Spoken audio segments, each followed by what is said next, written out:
नमस्कार विद्यार्थी मित्रांनो, या लेक्चर मध्ये आपण प्रॅक्टिस सेट 2.6 मधला जो क्वेश्चन 1 आहे तो बघूया. तो जो वर्ड प्रॉब्लेम आहे तो बघूया. चला सगळ्यात पहिले काय करू, जो वर्ड प्रॉब्लेम आहे तो एकदम शांतपणे वाचून घेऊ, मग त्याला शॉर्ट याच्यामध्ये तोडू आणि मग त्याच्यातून काही इन्फॉर्मेशन आपण एक्सट्रॅक्ट करू. चला सगळ्यात पहिले काय म्हणतो, product of Pragati's age 2 years ago and 3 years hence is 84. Find her present age. म्हणजे तिचं प्रेझेंट एज आपल्याला फाइंड करायचंय. बघा मग मी सगळ्यात पहिले काय करतो, प्रगतीच प्रेझेंट एज, प्रगतीचं जे प्रेझेंट एज आहे ते काय करतो, एक्स इयर कन्सिडर करतो, घेतो. ओके, मग 2 years ago, बघा 2 years ago 2 वर्ष अगोदर. एक्झाम्पल लक्षात घ्या, जर कधी प्रेझेंट एज आपलं 10 आहे, माझं एक फॉर एक्झाम्पल 10 आहे, तर 2 वर्ष अगोदर माझं वय किती असणार, 8. सध्या माझं 10 आहे, तर मग 2 वर्ष अगोदर 8. म्हणजे आपण काय करतोय, प्रेझेंट एज मधून 2 मायनस करतोय. ओके, तर मग इथं प्रेझेंट एज किती घेतलं आपण, एक्स. तर यामधून मायनस 2 केले तर आपल्याला 2 वर्ष अगोदरच तिचं वय आपल्याला मिळून जाईल. Okay, 2 years ago x minus 2. Okay, आलं इथपर्यंत लक्षात. चला मग 3 year hence, 3 year hence म्हणजे इथून पुढे 3 वर्षानंतर, हेन्स म्हणजे नंतर. ओके, तर मग आता करंटली माझं वय जर कधी 10 वर्ष आहे, तर 3 वर्षानंतर किती असणार ते 13. ओके, म्हणजे आपण प्रेझेंट एज मध्ये किती ऍड करतोय, 3. तर मग इथं प्रेझेंट एज किती घेतलेलं आहे आपण, एक्स. सो यामध्ये प्लस 3 केलं ऍड, तर हे 3 वर्षानंतर 3 year हेन्स आपल्याला भेटेल. ओके, आलं इथपर्यंत लक्षात आलं. चला आता बघा, बाय गिवन कंडिशन. आता कंडिशन मग काय म्हणतात, प्रोडक्ट ऑफ प्रगतीच एज. प्रोडक्ट म्हणजेच काय, प्रोडक्ट म्हणजेच काय, गुणाकार. ओके, गुणाकार. मग कशाचा, एज 2 years ago, प्रगतीचं जे 2 वर्ष अगोदरचं वय आहे ते किती आहे, x minus 2 and 3 years hence x plus 3. ह्या दोघांचा प्रोडक्ट म्हणजेच गुणाकार केला तर किती येतं, 84. असं त्यांचं म्हणणं आहे. बघा कंडिशन आवरून आपण हे इक्वेशन फॉर्म केलं. आता सॉल्व्ह करायचं इझिली. आता डायरेक्ट तुम्ही कसं, बघा ह्या एक्स नी ह्या ब्रॅकेटला गुणायचं, मग यानी याला गुणायचं, सिंपली सॉल्व्ह होऊन जातं. बघा घ्या, X into X plus 3 minus 2 X plus 3 equal to 84. Okay, आलं इथपर्यंत. जर कधी काही डाऊट असेल तर कमेंट मध्ये सांगा. ओके, समजलं नसेल तरी सांगा, काही पण डाऊट असेल तर. चला बघा, एक्स इंटू एक्स किती येणार, एक्स स्क्वेअर, एक्स प्लस 3 किती येणार, 3x.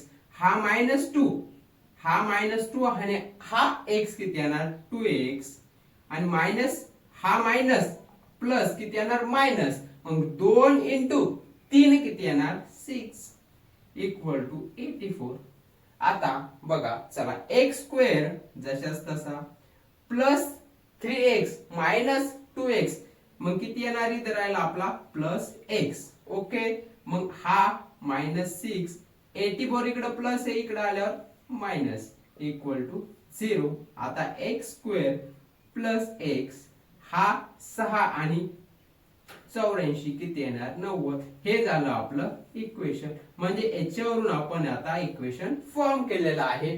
आता काय करायचं, हे इक्वेशन सॉल्व्ह करायचं आणि एक्स ची व्हॅल्यू फाइंड करायची. एक्स ची व्हॅल्यू भेटली तीच आपली काय राहणार, इथं प्रेझेंटेज घेतलेलं आहे, तेच तिचं वय घेणार. चला आता मला सांगा, हे जे आहे क्वाड्रॅटिक फॉर्म मध्ये सॉल्व्ह करताना आपण काय बघितलं, ते 3 मेथड.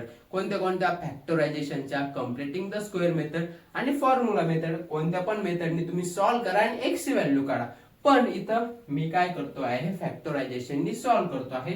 थोडं इझी जातं. X square plus X minus 90 equal to 0. Okay, बघा आता हा 90 आहे, याला स्प्लिट करू 2 फॅक्टर मध्ये, जेणेकरून मल्टिप्लिकेशन किती आलं पाहिजे, 90. बघा 10 आणि 9, 10 इंटू 9 किती येणार, 90. मग आता काय राहिलं, मिडल टर्म आहे त्याच्यामध्ये किती आलं जे +1. मग काय करावं लागेल, साइन इथं निगेटिव्ह घ्यावं लागेल, कारण की मोठ्या संख्येमधून लहान संख्या मायनस केली तर मोठ्या संख्येचं साइन प्लस मध्ये घेतो. म्हणून आता बघा 10 मधून 9 गेला, किती राहिला, मिडल टर्म आली आपली +1. आणि 10 × 9, 10 × 90 आणि प्लस मायनस किती आहे, -90. म्हणजे आपल्याला दोन्ही कंडिशन इथं भेटलेले आहे. आता करा सॉल्व. मग सॉल्व करताना काय, x² प्लस हे काय आहे 10x - 9x आणि हा -90 तशाच तसं =0. आता मी फॅक्टरायझेशन थोडं फास्ट घेतो, कारण की आपण हे बघितलेलं आहे फॅक्टरायझेशन मेथडनी कसं सॉल्व करायचं आहे. चला इथं काय करू, x कॉमन घेऊ. x कॉमन घेतला, इथे राहिला x प्लस इथे किती राहिला 10 मायनस 9 कॉमन घेऊ, इथे राहिला x आणि मायनस कॉमन घेतला म्हणजे इथे +9 × 10 90 म्हणजे इथे किती राहिला 10. ओके =0. आलं लक्षात. सिंपल आहे. -9 बाहेर घेतला तर हा आणि हा ब्रॅकेट सेम आलाय, म्हणजे फॅक्टरायझेशन मध्ये आपण बरोबर पद्धतीने चाललोय. ओके आलं एक लक्षात. चला आता x - 9 and x + 10 असे दोन फॅक्टर, असे दोन हे आलेले आहे. मग x - 9 = 0 or x = x + 10 = 0. Okay आता बघा x = किती आला 9. ओके हा मायनस आहे, इकडे गेला प्लस झाला. और x = किती आला -10. बघा आता x चे आपल्याला दोन व्हॅल्यू आलेले आहे, एक 9 आली आणि एक -10 आली. पण यामधली जी आहे ती काय आहे माहितीये का, बघा x = -10 नॉट ऍक्सेप्टेबल. का बरं, सांगा बरं का बरं. कारण because age can not be negative. म्हणजे की मला सांगा, आपण एखाद्याचं वय म्हणतो, तुझं वय किती असं सहज विचारलं ते म्हणतो 10 वर्ष 12 वर्ष 13 वर्ष असं सांगतो. असं कधी ऐकलंय का तुम्ही -10 -20 -5 वर्ष? नाही बाबा, हे आता बाळ हे छोटं 5 वर्षाचं झालं, पण -5 वर्षाचं कधी, म्हणजे एज हे कधी पण निगेटिव्ह नसणार. म्हणून ही जी आहे ते नॉट ऍक्सेप्टेबल आहे, x = -10. मग आपली x ची व्हॅल्यू किती आली, x ची प्रॉपर व्हॅल्यू किती, म्हणजे x = 9.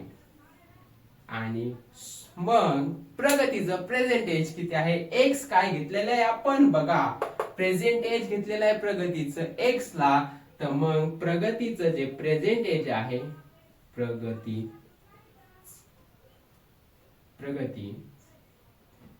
Present age is 9 year. किती, 9 वर्ष. ओके आलं लक्षात. ह्या थोड्या गोष्टी लक्षात ठेवायच्या. बाकी हा जो आहे वर्ड प्रॉब्लेम, त्याच्यावरून गोष्टी एक्सट्रॅक्ट करायच्या, इक्वेशन फॉर्म करायचं, ते इक्वेशन सॉल्व्ह करायचं. सिंपल आहे. ओके मित्रांनो, काही डाऊट असला तर कमेंट मध्ये सांगा. आणि अशाच व्हिडिओसाठी आपल्या चॅनलला लाईक करा, शेअर करा आणि सबस्क्राईब करायला विसरू नका. भेटूया नेक्स्ट व्हिडिओ मध्ये. तोपर्यंत धन्यवाद.